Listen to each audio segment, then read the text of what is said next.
Bismillahirrahmanirrahim. Assalamualaikum warahmatullahi wabarakatuh. Alhamdulillahirabbil alamin.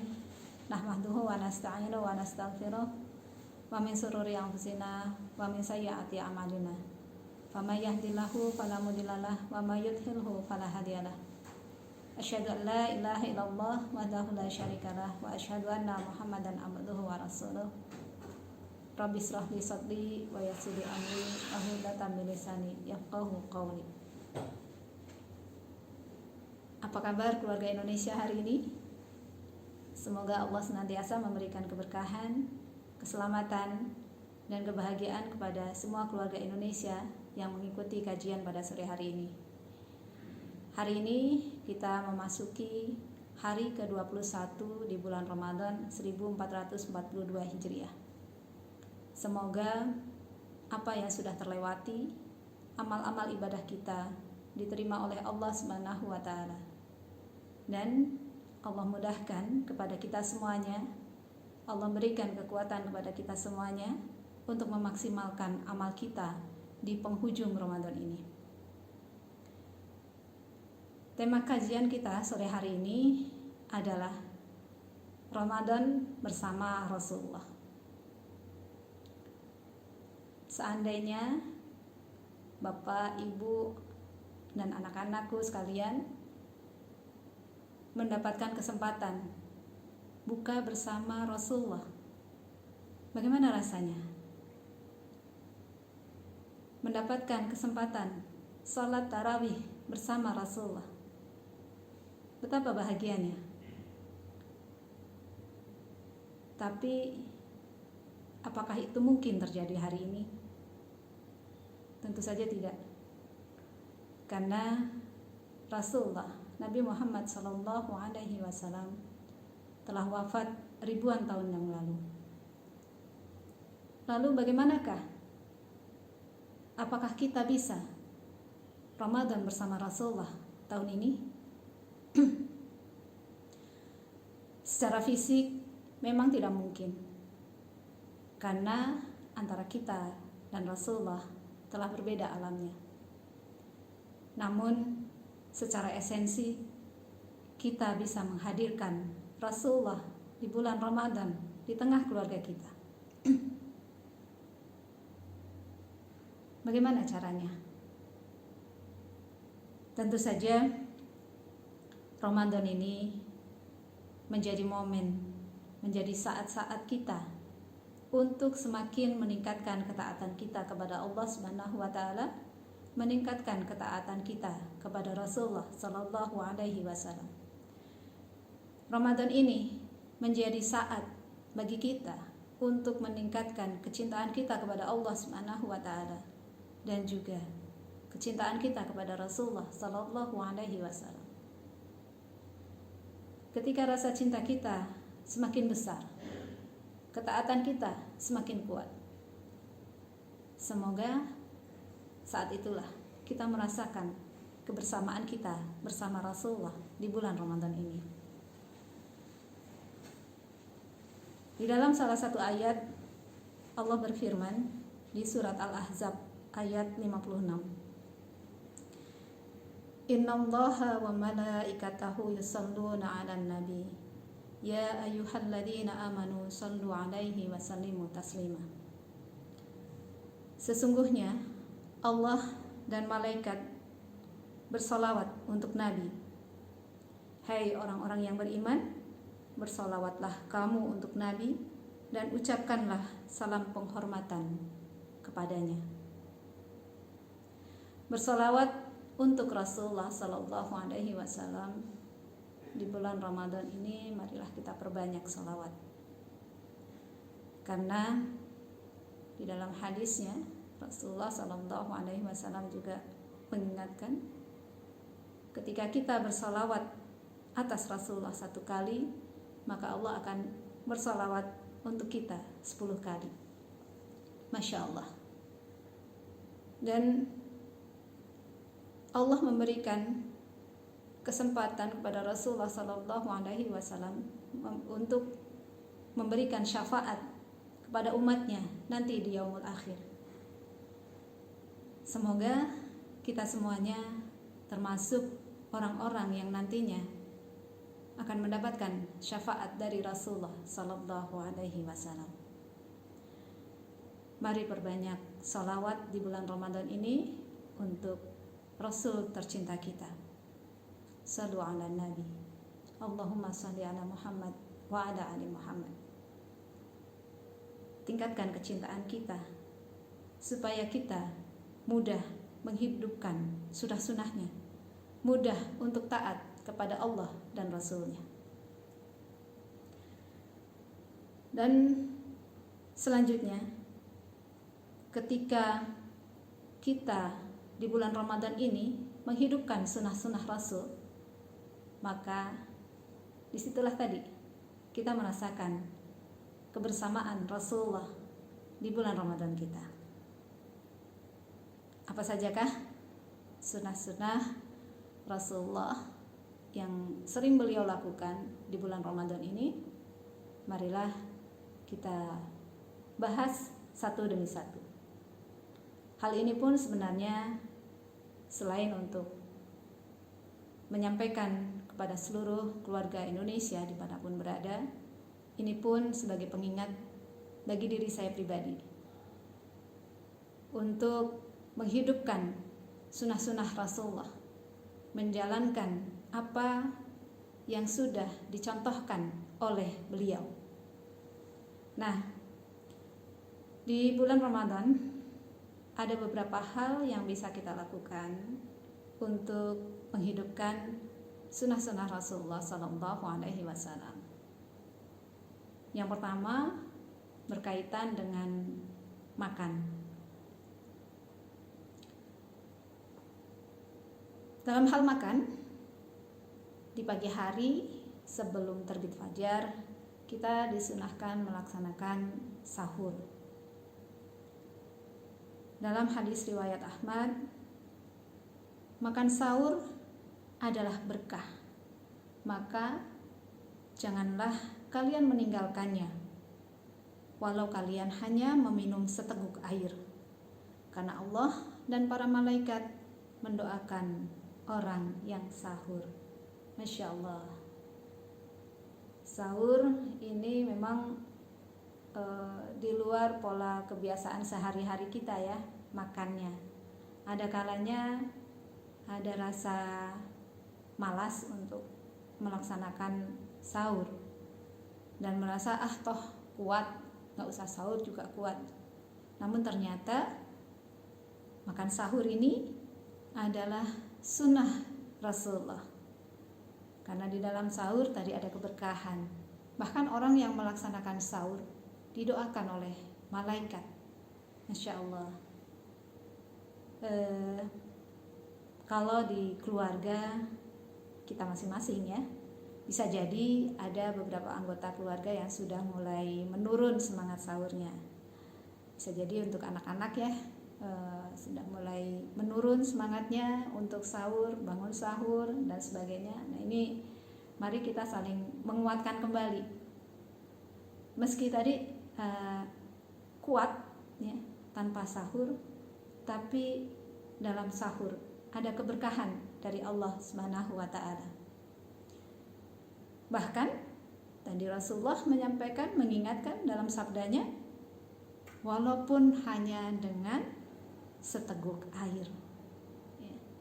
Ini sebuah sunnah Rasulullah yang mari kita hidupkan di bulan Ramadan ini dengan bangun sebelum fajar dan sahur terlebih dahulu. Dan di dalam sahur, di dalam waktu-waktu sahur ini kita diperintahkan juga untuk memperbanyak istighfar. Sesudah sahur selesai, kemudian juga beberesnya selesai, maka kita lanjutkan sambil menunggu azan subuh dengan banyak-banyak beristighfar, memohon ampun atas semua dosa-dosa dan kesalahan kita. Itu tentang makan. Yang pertama sahur. Kemudian masih tentang makan adalah berbukanya. Berbuka itu dianjurkan disegerakan. Nah, sedangkan kalau sahur itu dianjurkan, disunahkan, diakhirkan, ya. Jadi menjelang waktu fajar lah, menjelang azan subuh kita laksanakan sahur. Ya mungkin kalau dalam hitungan jam, kalau untuk sahur kita bisa mulai dari jam 4 atau jam 4 kurang 15 menit, ya. Itu nanti selesainya sudah mendekati subuh, adzan subuh. Jadi kita akhirkan. Namun kalau untuk berbuka disunahkan untuk menyegerakan. Ketika sudah terdengar azan maghrib, maka kita disunahkan untuk menyegerakan berbuka. Dan Rasulullah Shallallahu Alaihi Wasallam mencontohkan berbuka itu dengan kurma. Ya. Saat ini meski kita hidup di Indonesia sudah tidak asing lah dengan kurma, dan insya Allah sangat mudah didapatkan dimanapun dengan harga yang sangat bervariasi, tinggal kita sesuaikan dengan keinginan kita sendiri. Dan kurma ini ternyata memang memiliki banyak khasiat, ya. Memiliki banyak manfaat untuk tubuh kita. Oleh karena itu, ini pun bisa kita jadikan kebiasaan kita ketika melaksanakan ibadah saum, berbukanya dengan kurma. Atau kalau tidak ada, seandainya tidak ada, ya, Rasulullah Shallallahu Alaihi Wasallam memerintahkan kalau tidak ada kurma maka gantilah dengan meminum seteguk air, ya. Karena dalam air itu air putih, ya, air bening, ya, itu menyehatkan kita, menyehatkan tubuh kita. Bahkan dalam doanya tahabat doma'u wa tabalatil uruku wa sabatal ajrohu, ya. Telah hilang dahagaku, ya. Jadi dengan minum akan segera mengembalikan lagi kesegaran kita. Menyegerakan berbuka. Kemudian ada kalau di waktu sahur tadi, ya, kita diperintahkan juga untuk memperbanyak istighfar. Sedangkan ketika di waktu berbuka, sebelum berbuka kita dianjurkan memperbanyak doa. Karena doa orang yang berpuasa ketika dia berbuka itu adalah menjadi doa yang sangat dikabulkan oleh Allah Subhanahu wa taala. Jadi kita manfaatkan menunggu waktu berbuka puasa itu dengan banyak-banyak berdoa. Memohon kepada Allah Subhanahu wa taala tentang hajat, keinginan kita di dunia, keinginan kita untuk kebaikan kita di akhirat, kebaikan kita di dunia. Baik untuk diri kita, untuk anak-anak kita, untuk keluarga kita, untuk tetangga kita, untuk pemimpin negeri ini, untuk keberkahan negeri ini. Kita perbanyak doa. Insya Allah. Yakinlah dengan janji Allah bahwa Allah akan mengabulkan doa-doa kita. Apalagi kondisi kita sedang dalam keadaan berpuasa. Keluarga Indonesia yang berbahagia, masih tentang makanan. Ketika bulan Ramadan, kita juga dianjurkan untuk menghindari kemubaziran, berlebih-lebihan. Ya, sebenarnya tidak hanya di bulan Ramadan, ya. Di bulan-bulan yang lain pun sama. Untuk makanan tidak boleh berlebih-lebihan, tidak boleh ada yang mubazir. Ya. Kita upayakan ya secukup yang diperlukan. Ada kalanya ketika mau berbuka serasa banyak yang mau dimakan gitu ya. Padahal sebenarnya ketika sudah berbuka kapasitas perut kita pun terbatas gitu ya. Jadi kita mengendalikan hawa nafsu kita terutama terhadap makanan itu tidak hanya ketika berpuasa, tidak hanya ketika setelah terbit fajar dan nanti sampai terbenam matahari, tapi kita pun mengendalikan nafsu kita terhadap makanan saat berbuka pun gitu ya, supaya tidak berlebihan, menghindari kemubaziran. Nah, sunnah yang lain keluarga Indonesia yang berbahagia adalah bersedekah. Gerakan sedekah ini alhamdulillah di beberapa tempat sangat bagus.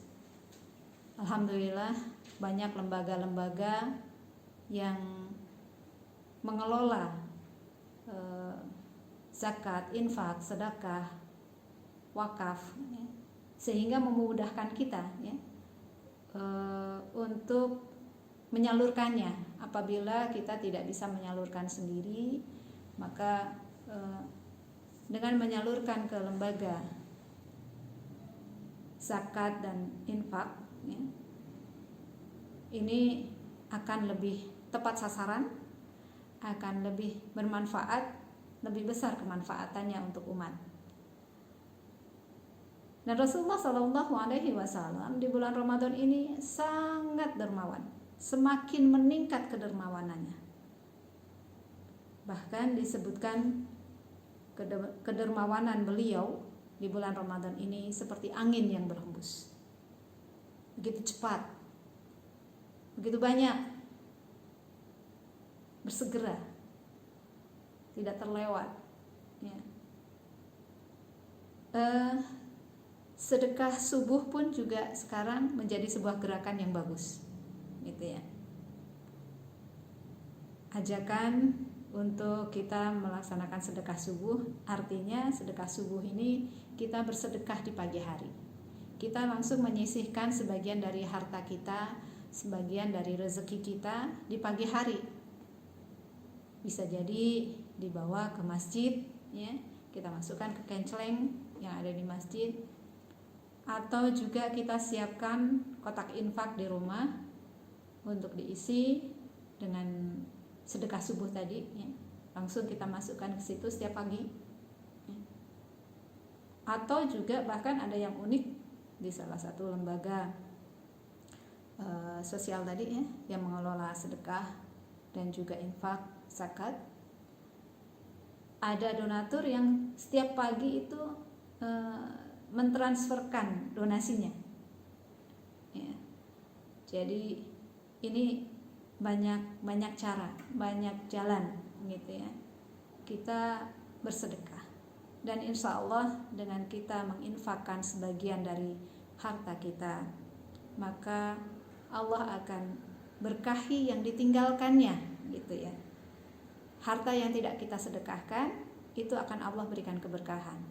Harta yang kita sedekahkan itulah yang akan menjadi harta kita sesungguhnya sampai ajal tiba, yang akan menemani kita di alam kubur, yang akan menjadi catatan panjang kita ketika menghadap Allah Subhanahu wa taala.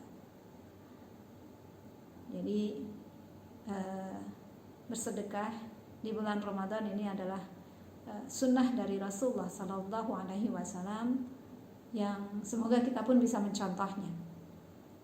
Mengenai besar kecilnya tentu saja relatif ya. Yang jelas, yang utama adalah keikhlasan kita ketika mengeluarkan sedekah tersebut. Jangan sampai kita bersedekah tapi sambil terus menyebut-nyebut sedekah kita. Jangan sampai kita bersedekah dengan mengungkit-ungkit kebaikan kita dalam bersedekah tersebut. Sayang sekali karena itu nanti akan menghapuskan nilai-nilai keutamaan sedekah kita. Akhirnya tidak tercatat sebagai amal soleh kita. Oleh karena itu, meluruskan niat dalam bersedekah dan juga beramal-amal yang lain, ini adalah menjadi kunci utama diterimanya amal kita. Bersedekah dengan harta kita, bersedekah mungkin dengan barang-barang yang memang masih bisa diperlukan, ya. Alhamdulillah di masjid di lingkungan saya itu sedang ada himbauan kepada jamaah untuk mensedekahkan barang-barang di rumahnya yang sekiranya memang masih bisa dimanfaatkan, yang sekiranya masih layak misalnya untuk dijual kembali, ya. Itu bisa diserahkan ke panitia di masjid, kemudian nanti akan dikelola oleh panitia dan hasil penjualannya menjadi kas masjid. Ini dalam bentuk lain, ya, selain dalam bentuk uang tadi, gitu. Jadi bersedekahlah supaya harta yang Allah berikan kepada kita semakin banyak keberkahannya, insya Allah. Nah, keluarga Indonesia yang berbahagia, sunnah yang selanjutnya adalah memperbanyak tilawah Al-Quran. Al-Quranul Karim sebagai minhajul hayah seorang muslim dan muslimah, sebagai pedoman hidup kaum muslimin. Kita harus tahu, ya, pedoman hidup kita apa nih? Ya Al-Quran. Karena Al-Quran menjadi pedoman hidup kita, maka sering-seringlah dibaca. Dan zikir terbaik itu adalah dengan membaca Al-Quran. Dan luar biasa, Allah berikan keutamaan dalam membaca Al-Quran itu dari setiap huruf yang kita baca. Tidak setiap lembar pahalanya yang didapatkan, dihitungnya, tapi dari setiap huruf, ya. Dan kita tahu alif, lam, mim itu terdiri dari 3 huruf, alif, lam, dan mim. Dan masing-masing huruf Allah lipatkan dengan 10 kebaikan. Masya Allah, luar biasa. Banyak keutamaan kita yang akan kita dapatkan ketika kita memperbanyak tilawah Al-Quran. Selain tentu saja mendapatkan pahala dari Allah Subhanahu wa Ta'ala, ketika kita memperbanyak tilawah Al-Quran, insya Allah akan memberikan ketenangan pada diri kita. Kegelisahan akan hilang. Bahkan mungkin rasa sakit, pusing-pusing, ya, itu juga pun bisa hilang dengan memperbanyak tilawah Al-Quran kita, insya Allah, ya. Dan para salafus soleh, orang-orang soleh terdahulu pun mereka mengisi bulan Ramadannya dengan memperbanyak tilawah Al-Quran. Rasulullah Nabi Muhammad SAW sendiri pun setiap Ramadan itu bersama Jibril, ya, beliau bertadarus bersama Jibril. Jadi Rasulullah SAW pun melakukan ini, gitu ya. Jadi kita ikuti Rasulullah. Kalau di bulan-bulan lain kita menghatamkan Al-Quran, itu dalam kurun waktu yang tidak boleh lebih cepat dari 3 hari, ya. Jadi dalam sebuah riwayat ada seorang sahabat yang bisa menyelesaikan khatam Al-Quran dalam sebulan. Kemudian Ada lagi sahabat Rasulullah yang bisa mengkhatamkan dalam waktu 10 hari. Ada yang bisa mengkhatamkan dalam waktu 3 hari. Kemudian Rasulullah menyampaikan, jangan engkau khatamkan Al-Quran lebih cepat dari 3 hari. Namun di bulan Ramadan hal itu ya, tidak menjadi patokan. Artinya di bulan Ramadan ini ketika misalnya sehari bisa khatam juga boleh gitu ya. Karena memang Ramadan ini syahrul Quran. Ramadan ini adalah menjadi bulan diturunkannya Al-Quran. Oleh karena itu kita dengan memperbanyak tilawah Al-Quran mudah-mudahan menjadikan kita semakin dekat dengan Al-Quran. Dengan begitu kita semakin tahu apa ini Al-Quran yang akan menjadi pedoman hidup kita ya. Apa kandungan isi Al-Quran yang harus kita lakukan, yang harus kita kerjakan. Perintah Allah apa, larangan Allah apa. Dan Masya Allah, luar biasa, Al-Quran ini adalah mukjizat terbesar yang diberikan oleh Allah Subhanahu wa taala kepada Nabi Muhammad SAW. Dan istimewanya Al-Quran, Allah yang menurunkan, Allah juga yang menjaganya. Tidak pernah akan terjadi penyelewengan ayat-ayat Al-Quran, atau maksudnya penyelewengan di sini perubahan ya. Tidak akan ada perubahan ayat-ayat di dalam Al-Quran sampai akhir zaman, karena Allah akan menjaganya. Salah satu penjagaan Allah adalah dengan dimudahkannya Al-Quran ini untuk dihafalkan. Dan semoga kita pun termasuk orang-orang yang dimudahkan untuk menghafal Al-Quran. Selain tilawah, menghafal, dan yang utamanya juga melaksanakannya, mengamalkannya. Kembali kepada memperbanyak tilawah Al-Quran. Para salafus soleh bersemangat sekali ya untuk menghatamkan Al-Quran sebanyak-banyaknya di bulan Ramadan ini. Nah, Bapak Ibu dan juga anak-anakku sekalian, sudah berapa kali khatam sampai hari ke-21 ini? Semoga minimalnya lebih baik dari Ramadan sebelumnya ya. Kalau Ramadan sebelumnya khatam 1 kali, mudah-mudahan di bulan Ramadan ini bisa khatam 2 kali ya. Kalau yang Ramadan tahun lalu 2 kali khatam, mudah-mudahan tahun ini bisa 3 kali khatam, dan seterusnya. Karena kalau kita melihat semangat para salafus saleh, Masya Allah, luar biasa. Bahkan Imam Syafi'i itu bisa menghatamkan Al-Quran dalam sehari sebanyak 2 kali ya. Jadi selama Ramadan bisa 60 kali khatam. Masya Allah, luar biasa. Keluarga Indonesia yang berbahagia, sunnah Rasulullah selanjutnya apa? Yaitu memberikan makan untuk orang yang berpuasa, berbagi makanan. Nah, saya selaku Ketua Bidang Perempuan dan Ketahanan Keluarga di DPD PKS Kabupaten Bandung Barat ini memiliki wadah kegiatan namanya RKI, Rumah Keluarga Indonesia.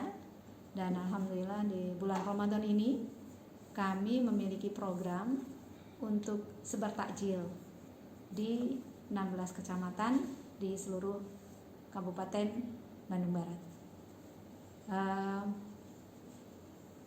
Titik-titik di setiap kecamatan bervariasi. Ada yang 3 titik, ada 4 titik, ada yang 1 titik, tergantung dari situasi dan kondisi yang memang berbeda-beda ya di setiap kecamatan.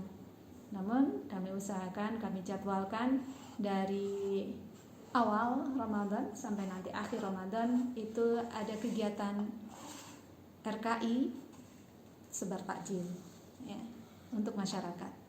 Ini menjadi salah satu upaya kami juga untuk tadi ya, menghidupkan sunnah Rasul, memberi makan untuk orang yang berpuasa. Secara nilai atau juga hikmah dari kita berbagi makanan kepada orang yang berpuasa ini menimbulkan ya, mengasah kepedulian kita, mengasah semangat untuk berbagi, mengasah solidaritas, mengasah juga semangat untuk bersilaturahim. Karena dengan berbagi, kalau misalnya berbaginya ke tetangga berarti silaturahim ke tetangga. Berbagi ke masyarakat ya bersilaturahim ke masyarakat. Dan tentu saja bersedekah, berbagi makanan untuk orang yang berpuasa ini merupakan ladang pahala juga. Di dalam hadis riwayat At-Tirmizi disebutkan Rasulullah Shallallahu Alaihi Wasallam bersabda, barang siapa yang memberikan makanan untuk berbuka bagi orang yang berpuasa, maka dia akan mendapatkan pahala sebagaimana orang tersebut tanpa mengurangi sedikit pun pahala orang yang berpuasanya. Ini Masya Allah, kalau kita dalam keadaan saum kemudian berbagi makanan untuk berbuka orang yang saum, maka double-double ya pahalanya. Jadi memang Ramadan ini banjir pahala dari Allah Subhanahu wa taala. Karena itu mari raih pahala sebanyak-banyaknya dari Allah Subhanahu wa taala. Salah satunya lewat berbagi makanan untuk orang yang berpuasa. Sunnah yang terakhir keluarga Indonesia yang berbahagia adalah iktikaf.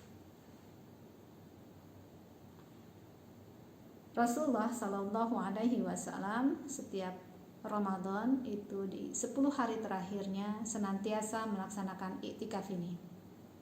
Bahkan di tahun terakhir sebelum beliau wafat itu 20 hari terakhir beliau beriktikaf di masjid.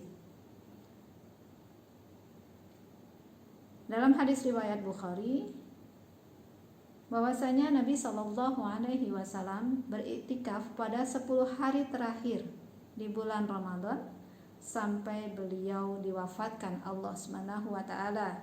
Kemudian istri-istrinya pun beriktikaf setelah itu. Jadi dari hadis ini pun kita bisa mengambil pelajaran bahwa kalau di situ tadi disebutkan istri-istrinya pun, ya istri-istri Rasulullah pun kemudian tetap melanjutkan iktikaf ini ketika Rasulullah sudah wafat. Artinya ketika memang kondisi dan situasi memungkinkan, maka kaum perempuan pun diperbolehkan untuk melaksanakan iktikaf di masjid. Tentu saja dengan memperhatikan beberapa syarat-syaratnya. Kita isi iktikaf ini di masjid dengan kegiatan-kegiatan yang mendekatkan diri kepada Allah Subhanahu wa taala. Berzikir, tilawah, salat sunnah dan sebagainya. Di 10 hari terakhir ini Rasulullah mengurangi tidur malamnya. Semakin sedikit tidur malamnya, beliau berjaga, terbangun untuk itu, untuk mengisinya dengan amal-amal ibadah. Jadi ketika kita iktikaf di masjid, tentu saja bukan sekedar pindah tidur begitu ya, tidak sekedar memindahkan tidur kita dari rumah kemudian tidur di masjid ya. Tapi kita upayakan di masjid ini ya, kita mengisi dengan tadi amal-amal ibadah. Dan iktikaf ini menjadi salah satu sarana kita mendekatkan tadi ya, semakin menguatkan ketaatan kita kepada Allah Subhanahu wa taala. Memperbanyak doa-doa kita, memperbanyak istighfar kita, memperbanyak salawat kita untuk Rasulullah Sallallahu Alaihi Wasallam. dan meraih sebanyak-banyaknya pahala dari Allah Subhanahu wa taala, meraih sebanyak-banyaknya keberkahan dari Allah Subhanahu wa taala. Jadi warga Indonesia yang berbahagia, semoga dengan tadi ya, menghidupkan sunnah-sunnah Rasulullah, mengikuti apa yang Rasulullah lakukan ketika di bulan Ramadan, maka kita merasakan kebersamaan kita bersama Rasulullah Sallallahu Alaihi Wasallam di bulan Ramadan. Demikian yang bisa saya sampaikan pada kesempatan sore hari ini. Terima kasih atas kebersamaannya. Semoga Allah memberikan keberkahan, keridhaan, dan juga kemudahan kepada kita semuanya untuk mengisi hari-hari terakhir kita di bulan Ramadan dengan amal-amal terbaik kita, dan kita merasakan kebersamaan kita bersama Rasulullah Sallallahu Alaihi Wasallam meski tidak nampak secara fisiknya. Dan semoga dengan begitu Allah ridhoi semua amal-amal kita, Allah terima amal-amal kita, dan nantinya di yaumul akhir Allah berikan syafaat lewat Rasulullah, dan juga Allah pertemukan kita dengan Rasul tercinta kita Nabi Muhammad Sallallahu Alaihi Wasallam. Alhaqqu rabbikum wa la takunanna minal mumtarin. Assalamualaikum warahmatullahi wabarakatuh.